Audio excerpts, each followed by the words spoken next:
अस्सलामुअलैकुम, आप देख रहे हैं होराइजन न्यूज़ HD। खबर शामिल करते हैं फैसलाबाद से। फैसलाबाद में बच्चे का मेन हॉल में गिरकर जाँ बहक होने का वाकया।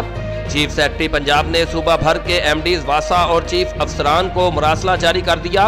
बाइसे शर्म है कि बच्चे खुले मेन हॉल्स की वजह से मर रहे हैं। कुछ अफसरान अपनी बुनियादी जिम्मेदारियां अदा नहीं कर रहे। अगर किसी मेन हॉल का ढक्कन गायब पाया गया तो वासा के MDs और लोकल गवर्नमेंट के चीफ ऑफिसर जिम्मेदार होंगे। फराइज में कोताही बरतने पर मुतल्लिका अफसरान के खिलाफ सख्त कार्रवाई की जाएगी।